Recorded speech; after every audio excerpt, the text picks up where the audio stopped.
guys, and welcome back for another video. So today we're going to talk all about April and all of the books I read. So April was a wild month for me, like as far as life goes. My mom had a major health incident and she was in the hospital for a week, and it was very stressful. In fact, it's still stressful. We're still waiting for answers and dealing with all of that. And also my husband got a new job, which is good news, but the transition has been really taxing. He's been out of town a lot for all the training and the orientation and everything, so it has been a month of chaos. But the thing I love about reading is it offers such an amazing escape. So even when life is stressful or rocky or causing tons of anxiety or whatever's going on in your life or mine, we always have books.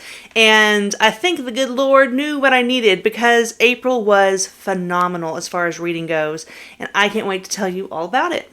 So you guys may remember, but I got to participate in another Keymark readathon in April, and it was so fun for me. I made new friends, I got to know old friends better, I read a ton of great books, and of course to top it all off, my team won. Go Team Beanie Barbarians. So it was a smashing success. I'm going to go over the books I read for that, because it was, remember, 5 books total, and I read some more as well. So I'm going to try to go through them in order, but I don't end up usually accomplishing that because I just get squirrel-brained. So first thing I read that month, back in April, was Necromancer. And this is book 4 of the, why can I never remember how to say this? The Secrets of the Immortal Nicholas Flamel by Michael Scott. I am continuing to really enjoy this series. Every time I put one down, I'm just like, that was so fun.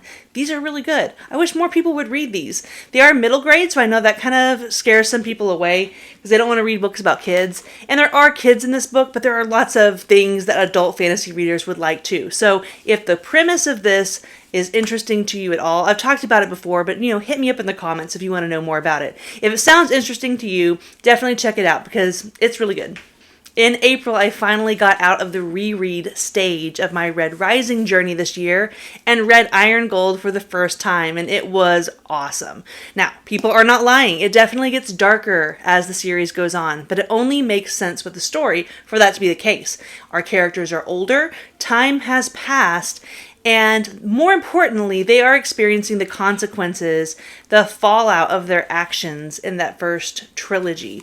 And even though we're following the good guys, there's repercussions. You piss off the big bad guys, and they're eventually going to have a plan of their own. And so that's kind of what we're experiencing in this second half of this saga. But I loved Iron Gold, and I'm just really excited to kind of see this whole big story that was built have some sort of conclusion and an ending. Now, this next one is probably my biggest surprise of the month. And I can't even, I'm going to try to do a dedicated video for this book because I really want people to read it because it surprised the pants off of me and I actually loved it. It was Wistful Ascending by J.C.M. Byrne. And this is like a great example of what I would consider sci fantasy because it's essentially about a superhero. And what is superhero magic if not a combination of sci-fi and fantasy? So it does take place in space, but there's plenty of what I feel like is magic as well. So it follows this guy right here, Rohan, and he is, like I said, essentially a superhero, kind of half god, half human. He did a stint on Earth as a commercial superhero, and then he also was a super soldier in like the Imperial Legions, and now he is retired, and he is pursuing a normal life on a space station called Wistful, which is kind of on the outskirts of the Empire's, realm or whatever. So he is pursuing a very normal life. He has a very normal day job. If you notice his uniform here, he is a tow chief. So he uses his superpowers. He flies out of the space station and tows ships in as they're looking for a place to, embark or port at this station. And the station is sentient. Her name is Wistful, or their name. I guess it's not a female if it's a space station. But anyway, this is one of those stories that has the potential to feel like it's going to be cozy and low stakes. But of course, anytime someone tries to leave their life behind, their big superhero life behind and start over and just lay low, like that's not going to happen. So you get a mixture of new adventures and new situations that only Rohan can fix, but also his past kind of comes back at the end and really thickens the plot and makes it very interesting. I loved everything about this book. I know there's no such thing as a perfect book, but I really didn't have any complaints. I loved the writing style.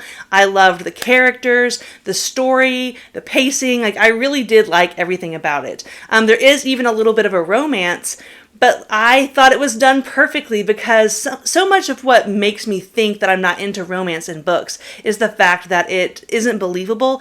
But this is just like two middle-aged people who are both looking for the same thing and have a nice, healthy relationship and good communication skills. Like, I really, really liked everything about this book.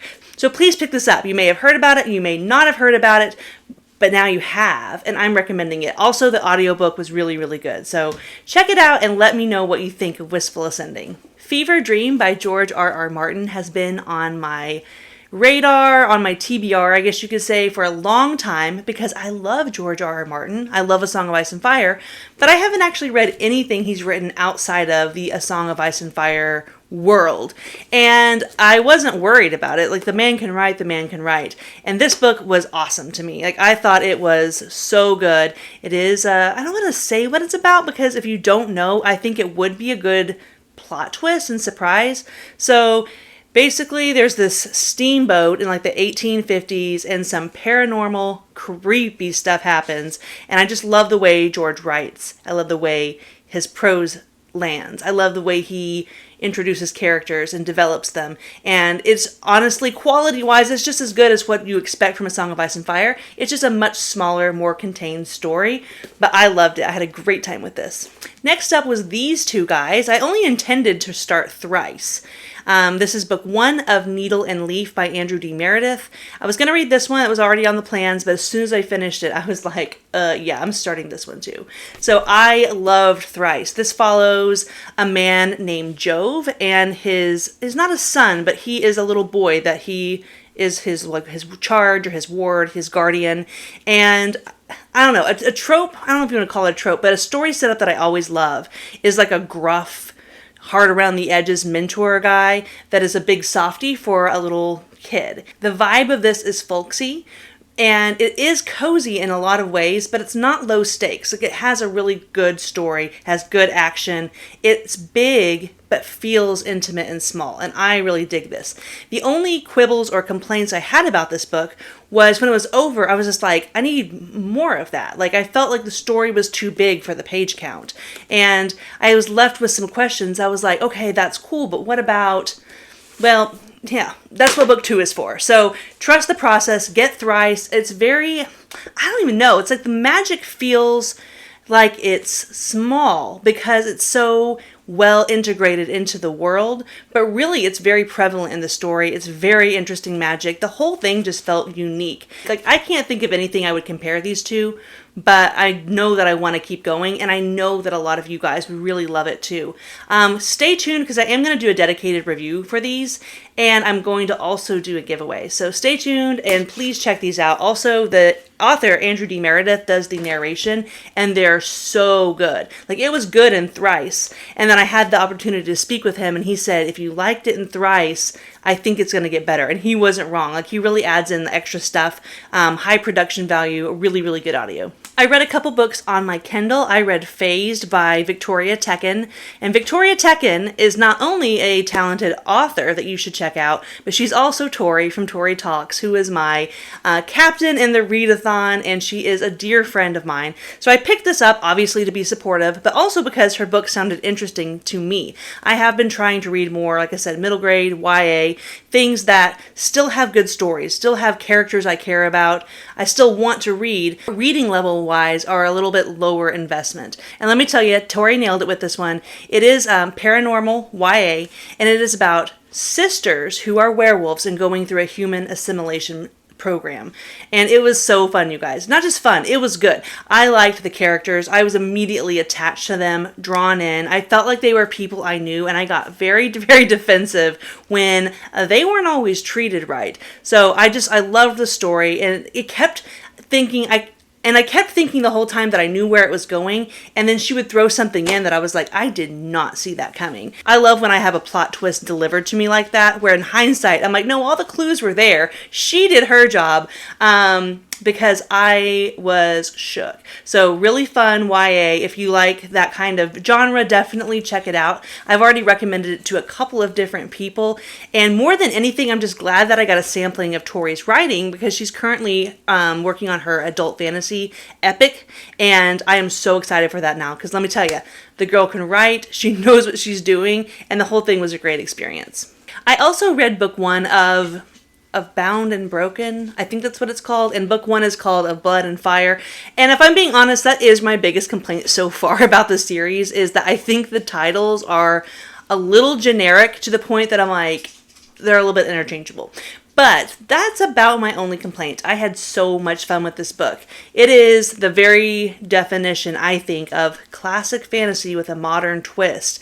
It gave me all the fantasy tropes that make me come back for more. It had animal companion. It has dragons. It has elves. It has dwarves. It has hidden chosen one type tropes. It has quest. It has fleeing for your life with a wise mentor. Like, it has all kinds of those yummy little fantasy tidbits that I love.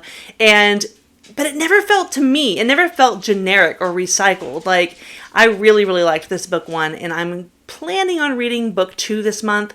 When I made my May TBR, I completely forgot. We're going on vacation for 10 days this month, and I very rarely read a lot on vacation. So we'll see what I actually get to this month.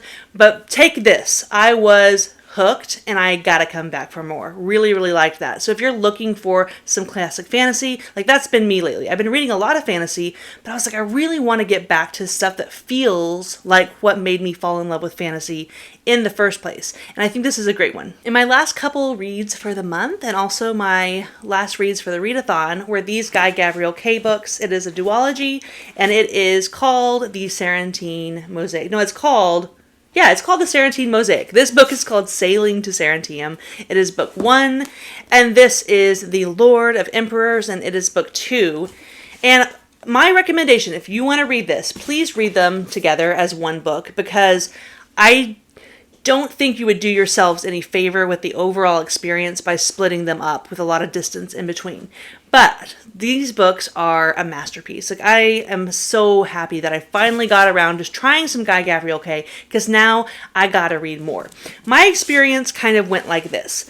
I think my expectations were maybe a little too high going into this, because for the prologue and the first several chapters, I was okay with it. Like, I objectively knew that what I was reading was very, very good. The writing was very good, and I could tell that he was intentionally building towards something. But I never felt super sucked in. I never felt hooked until about a third or halfway through this first book. And then I started seeing not only some of the strings come together or having an idea of where this might be going, but I really got a handle for what his writing strengths are. And I think this series has done politics, fantasy politics, the maneuvering and all that stuff we love about series like A Song of Ice and Fire. I think it's done in this series better than I've ever seen it done before. And I love political intrigue in books. So it feels a lot like historical fiction with just a little bit of fantasy laced in. So if you need a lot of magic or a lot of fantasy elements in your fantasy, then this may not be for you. If you need things that are very fast paced with a lot of action, this probably isn't going to be for you. But if you're there for a trust the process, follow the threads, political intrigue with some of the most beautiful prose and memorable characters, that's the kind of stuff that draws you in, then I think you're going to love this. Not a series I would recommend to everybody, because I don't think it would land for everybody. But for me, I went from being a little unsure about where I was landing on the spectrum of enjoying this to by the end being like obsessed with it. And I haven't stopped thinking about these books because it's just kind of brilliant, to be honest. Like, I'm still thinking of things that I'm like, oh, I get it. Like, that's what he was doing. So it's not that it's so complicated. It's that the brilliance was kind of subtle. So I loved this. And I want to say something. I enjoyed every book that I read this month on the level that pretty much any of them could be book of the month criteria.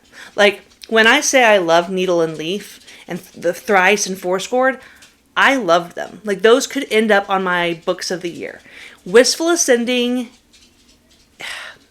I want to say Wistful Ascending is my book of the month because of how much I enjoyed it. A lot of times when we pitch a fun book, I think people assume that means like it's not very good, but it was silly fun. And it did have that silly fun that I crave and I look for, but it also was a really, really good serious fantasy book as well. So I think I have to give Book of the Month to Guy Gavriel Kay, and I'm going to call the Cerantium Mosaic one book. Like, I'm just going to cheat and say the Cerantium Mosaic was my Book of the Month because I think these are books that I'm going to remember my whole life that are going to end up on possibly like all-time favorite lists. Like, I really loved the Cerantium Mosaic. But I am really tempted to call Wistful Ascending my Book of the Month also because it just made me smile so much. It really kind of landed in the same way that Dresden does. And I don't want to pitch it to like, oh, it's just like Dresden, because it's not. It's not anything like Dresden. But I do think that fans of the Dresden Files are going to love Wistful Ascending because it does have some of that like obscure silliness that we love from Dresden and all of his quirky little sidekicks and his hilarious internal monologue and his banter, like that's all there. But it also is like super kick-ass, and he writes great action scenes, and you know, shit blows up and there's aliens and cool spaceships and stuff. So it just kind of checked almost every box for me. So I'm not really going to pick a book of the month. Take it for what you will. I'm just terrible at making decisions, and they're so different. I don't even know how I could pick from the two. But just take it and know that I loved all the books I read this month, and I highly recommend all of them. The difference is that I wouldn't recommend the Cerantium Mosaic to everybody, but I would recommend Wistful Ascending to pretty much any reader I know. So that's it, guys. That's everything I read in the month of April. I think it's 10 books. Hold on. 1, 2, 3, 4, 5, 6, 7, 8, 9, 10. 10 books. Some of them small, some of them big. Luckily, I did a lot of driving back and forth to Oklahoma and stuff with my mom, so I had tons of audiobook time, and it worked out really well for me. So thank you guys for watching, and I hope you had an awesome April as well. But before you go, let me know, what was your favorite thing you read in April, and have you read any of these? So let's chat in the comments, and thank you so much for watching.